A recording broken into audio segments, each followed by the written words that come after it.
کیوں قبر میں علی جاتے ہیں؟ چونکہ وہ جو قبر کی جو 5-6 فٹ ہے نا زمین، وہ اس وقت اللہ مرنے والے کے نام انتقال کراتا ہے، اور علی ہے ابو تراب یعنی پوری زمین کا مالک، اور جب انتقال زمین چڑھے تو مالک کا ہونا ضروری ہے۔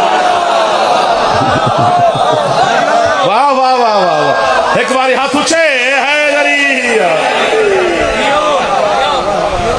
قریب کھڑے ہیں جناب، سمٹ گیا ہوں میں۔ آپ کی کیا بات ہے جی؟ تو سرحان کرسی علی کی لگتی ہے، مومن قبر میں ہوتا ہے۔ ادھر ادھر میں بھی دیکھ لوں یار، ثواب ہوتا ہے۔ ہاں نا جی، تو مومن کے پاس آ کر وہ فرشتے آ جاتے ہیں، اٹھ کے بیٹھتا ہے۔ ہاں بھائی، سوال شروع کرتے ہیں۔ وہ سوال مومن پہ کرتے ہیں، علی شہنشاہ بولیں گے، فرشتوں کہیں گے او چپ، رشتہ داروں سے بچھڑ کے آیا ہے، موت کا ذائقہ اس کی زبان پر ہے، تم نے آتی سوال کرنے شروع کر دیے ہیں، اسے پتہ ہے اللہ اس کا رب ہے۔ ایک دو جڑے ساؤں گئے وہ خیر ہو گئے۔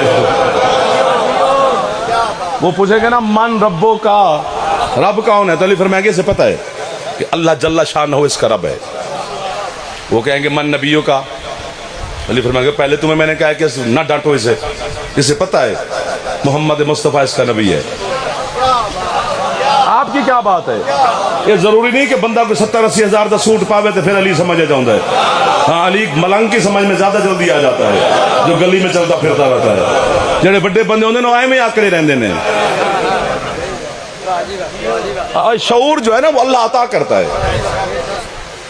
وہ سوال بندے پہ کریں گے، جواب علی دیں گے، سوال مومن پہ کریں گے، جواب علی دیں گے۔ جتنے میرے بزرگ بیٹھے ہو، میں تھوڑا پتر ہاں، میں نے ضرور دعا دینے۔ جتنے جوان بیٹھے ہو، میں گزارش پہ کردہ قبر میں جا کے میں علی کے سامنے آپ کی گواہی دوں گا کہ مولا انہوں نے مجھے قیمت دی تھی۔ نہیں بولو گے پھر بھی بتاؤں گا، یہ ممبر پہ میرا وعدہ ہے۔ حسین جوانوں کی منت کر رہا ہوں، بزرگوں کے ساتھ دعا کا طلبگار ہوں۔ فرشتے امیر المومنین کے قدموں پر ہاتھ رکھ کے کہیں گے یا علی پوچھتے اس سے ہیں، بولتے آپ ہیں۔ علی فرمائیں گے حل جزاء الاحسان الا الاحسان، احسان کا بدلہ احسان ہوتا ہے، مولا اس کا کون سا احسان ہے؟ فرمایا یہ دنیا میں میرے دشمن کے سامنے میری جگہ پہ بولتا تھا، آج علی اس کی جگہ پہ بولے گا۔ اب بولے ہو یار، اب آپ نے احسان